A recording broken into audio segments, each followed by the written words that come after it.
So sometimes we get the question, what's the difference between these big firms and being an independent consultant? And it's an interesting question for our consultants. So I want to talk about the pros and cons of each for you specifically as a consultant, but I also want to talk about the clients and the difference for the clients.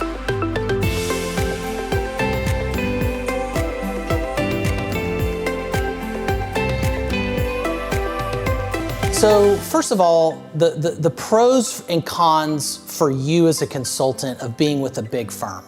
So these are the Deloittes, the PwC, even some of the big staffing firms can be in this category. What's interesting about those for you is you're probably going to be an employee if you're working for a big consulting firm. And so you've got security around your salary. We can talk later about what the trade-offs are of salary versus revenue of being an independent consultant. But you have a little bit of perceived security. You've got a job, and it's their job to get you on projects, and they will. They're going to keep you billable because that's how they pay your salary and make money off of you. The other thing that can be interesting is these companies are global. So if you're somebody that's interested in travel, or you're interested in kind of broadening your mindset of a global experience, a global perspective, that can be very powerful. And I did that when I was younger in my career. I worked for a company called Anderson Business Consulting, which was one of the premier firms like a Deloitte or a PwC. And I got to travel all over the world, and that helped develop me. It gave me a bit of a global mindset. It was fantastic for me. So that's a uniquely valuable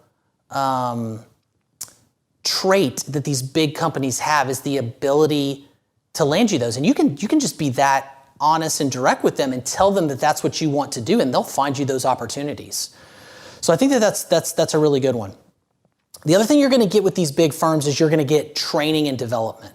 Right, that's powerful, especially earlier in your career or even mid-level in your career. If you're doing a bit of a reset, we'll sometimes see people, leave a job at a big company or a mid-sized company, go to a consulting firm, and it's a bit of a lateral move, but they learn a lot more and they kind of reset their career, and then they kind of take off. And sometimes they'll even go back into a big company because they've gotten big consulting experience, and that can be really powerful. The other thing you're going to get is you're going to get to work on big projects. And the more you work on these big projects, the more you learn, the more experience you get, the more powerful and valuable you become to clients down the road. And so these big consulting firms can just be fantastic places to learn, develop, and they pay pretty well also. So those are great options. We are not here to diminish big consulting at all. We're big fans of big consulting, even though we own kind of a smaller mid-sized company. But let's talk about some of the cons. Everything that you do has pros and cons. So let's talk about the cons of big consulting. The first thing is they own you, right? They're paying you a decent salary. You're going to go where they tell you to go. If you're at a client that you don't like, you're going to stay there.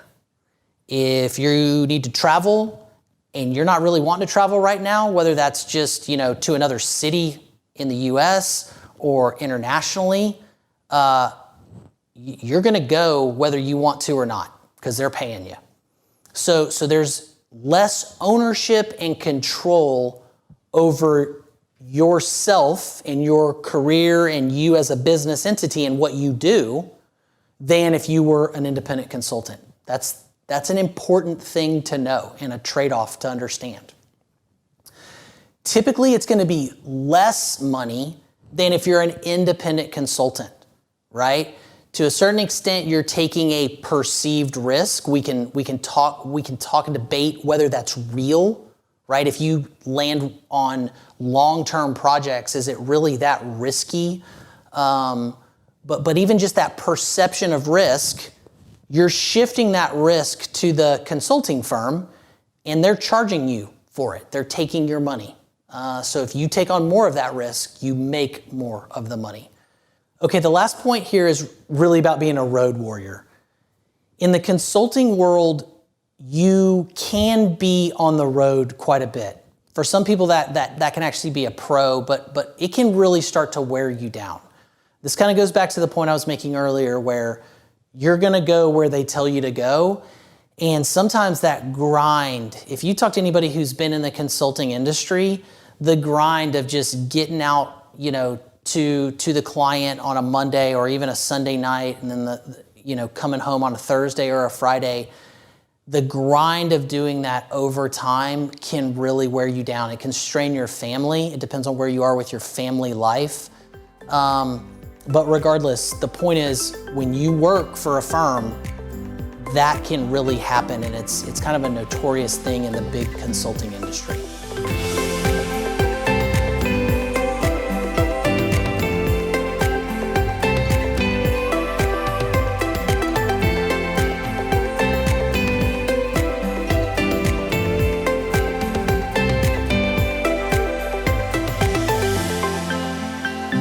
So now let's talk about the pros and cons of being an independent consultant.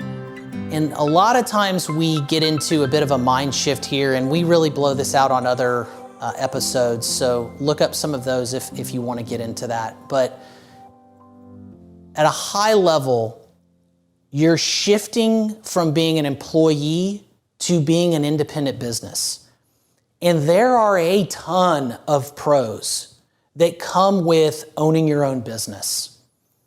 First of all, there's the control aspect. You start to think of yourself as a business entity, which I would contend you're a business entity, whether you're an employee or an independent consultant. But again, that's for other episodes. But you really make that mental shift and you start to think of yourself that way. You start to run your financials that way. The next point is that as the revenue comes in, you're now an independent business entity. From a tax optimization perspective, things start to get better. And again, we get into this in much more depth on other episodes. The big takeaway here is that you're putting more money into your pocket at the end of the day if you're optimizing your taxes. It's not about how much money you make, it's about how much money you keep. And by owning your own business entity and running it like a business, you're gonna keep more money. That's just a basic fact of kind of the US and global tax system. So that's an important point.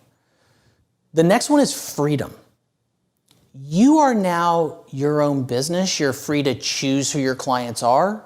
You're free to work when you want to work.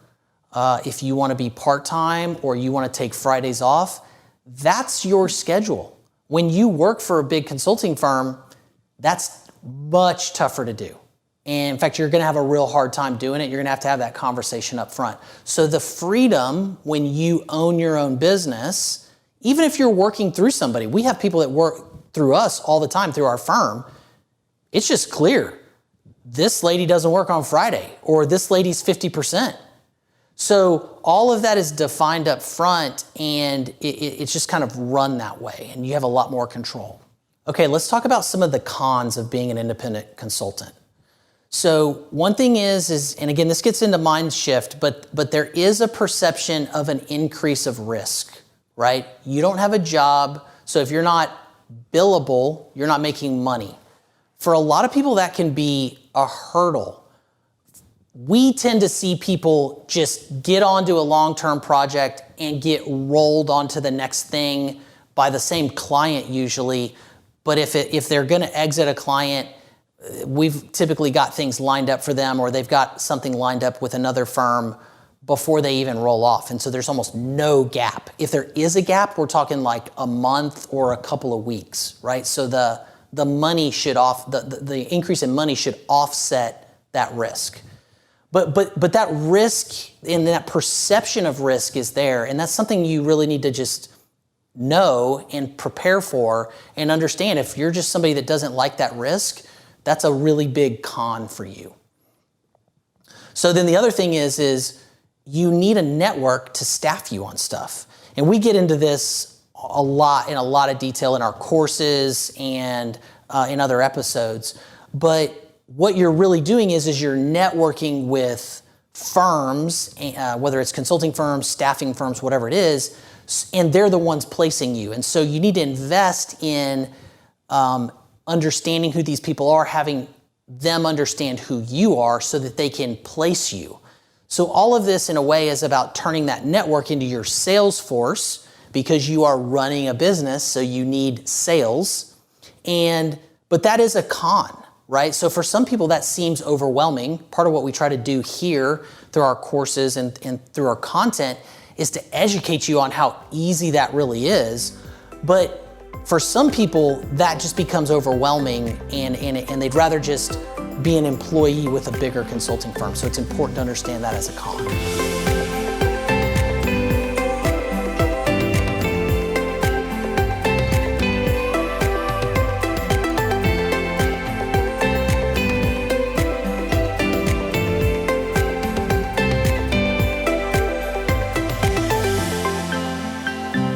So now let's talk about the client perspective. What do the clients get from big consulting firms versus smaller consulting firms and independent consultants? And we have other content and courses where we talk deeply with clients about this. But here's a high level of what they tell us and what we kind of just see in general in the marketplace. Big consulting firms are fantastic for clients when they're going to go through a big change. They want to bring in somebody who has tons of experience that can tell them what to do, where to go, or help them understand and facilitating them through deciding where to go and how to plan it out and those sorts of things. And then they can bring an army of people with the methodologies and tools to be able to execute these projects. So these consulting firms, and this is really what the consulting industry is known for and has done for 100 years, is help clients change. And it's super powerful, it's super valuable, which is why they're able to charge what they're able to charge. But it's very like you're buying somebody to bring the whole solution to you and be a partner carrying you through it. On the flip side of that is these smaller firms and these independent consultants. And where we see clients really like that, just put yourself in the client's shoes. These big consulting firms are super expensive. They know it, clients know it, like everybody knows it. We're not criticizing them. It is what it is. Their business model needs for them to be that expensive. They generate that kind of value. It's worth it to pay them what they're worth. But when you're a client, sometimes you need other options. And what we see clients do is when we get into really executing projects or even running your business, this is where you downshift to smaller firms, and we own one of those firms. Right? That's another business that we have. We've had that business for 10 years. That's where you're downshifting, you're lowering your costs as a client. As a smaller firm, we just simply do not have the overhead structure that these bigger firms have with these huge offices, partners that we have to pay big dollars to, huge administration, huge investments in research and development and all those sorts of things. Again, that's all part of the value that these big consulting firms bring. So sometimes when you're a client, you just need to bring your costs down to get more value out of an execution team or a run team. And that's where this huge economy of external workforce comes into place. And that's what the smaller firms are. And that's where the value to the clients really starts to come in. So when you're a client, you want to have great relationships with some big firms. You want to have great relationships with some mid-size and small firms. And you also want to have staffing agencies where you just need to go get a skill at the lowest cost possible for a short duration. This is how clients think about and use these different firms in the marketplace to really build that external workforce that we talk about so much here. So hopefully that helps give you some perspective on The difference between big consulting firms and premier consulting firms, again, some of those are Deloitte, McKinsey, PwC, Accenture. These are global firms that people know, and the local mid-size or smaller firms that you've never heard of, or even just the independent consultants that get staffed through a consulting firm or a staffing firm. Hopefully that helps make that differentiation in your mind, because we get this question quite a bit. If you've got any questions or comments, please send them through and we'll just keep building content to answer your questions.